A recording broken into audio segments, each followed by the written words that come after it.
A couple of weeks ago in my Sunday school class, one of the little girls dropped her Bible, and I'm trying to teach them that it is the sacred, holy work of God. And so I was asking her to pick it up, and I said, "This is the Holy Bible." And another little girl spoke up and said, "Yes, it's the whole Bible." And I said, "It is the whole Bible, but it's also the Holy Bible. It's not only the WHOLE Bible, it's the HOLY Bible."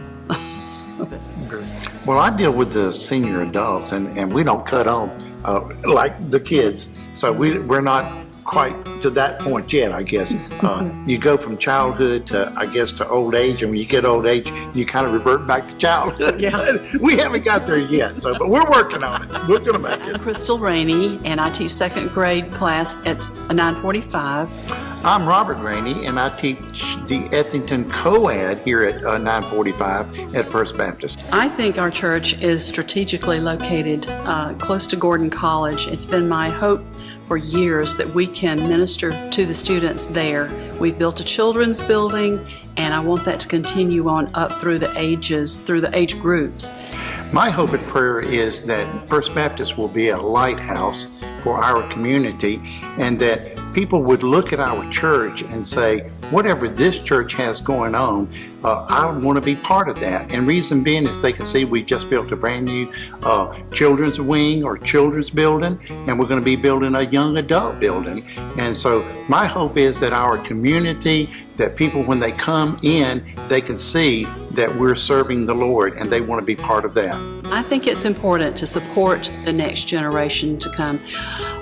We have supported the children, and we're continuing to support. They are going to be our future. They're going to be the future church. The Lord would not let us want the chain to be broken. He wants to continue from here, and our church should be a part of that, and we want it to be a part of that.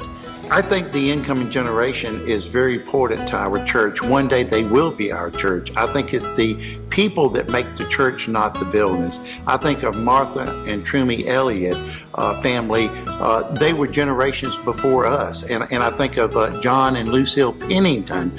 Those families more or less paid it forward so that we can have the nice buildings that we have here today. And I think we need to be part of that generation that leaves this legacy for the future generations. Our previous generations have already accomplished here. We look at our beautiful sanctuary, we look at our other buildings that have been built, and these have been provided for us to come and worship here. And now it's our turn to step up to the plate and to continue and to build this new building for generations that will need it in near future. Our children are growing up, and they are excited and wanting to be in this new building.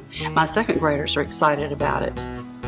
I think we need to be familiar with our church. I think we need to be familiar with all the different campuses that we have here. We have a place for small children. We have a place also for the young adult. We have a place for senior citizens. So I think this fits in very well for our community and our church. I mean, we cover all ages of people here at the First Baptist Church in Barnesville. Some of you may be like me. When I first heard about building this new building, I had a struggle with it. What are we going to do? How are we going to support? Robert and I are still in the process of a new marriage and trying to have a budget between us, and we already are in obedience by tithing, but this is even more than tithing. This is another gift to the Lord, and I was really struggling with it. And so I feel like if you pray, then the Lord will lead and guide you. And it seems impossible sometimes, and you're thinking, how in the world can we possibly do that? But the Lord can show you the way. Just lean on Him, lean hard on Him, and He is going to show you the way. Look around and see what God has done in your own life. I think this building will bring many young adults to a saving knowledge of Jesus Christ. You know, Robert, we talk about all the time, and you remind me all the time that we don't know how much longer we have on this earth, but we are very grateful that the Lord is allowing us to be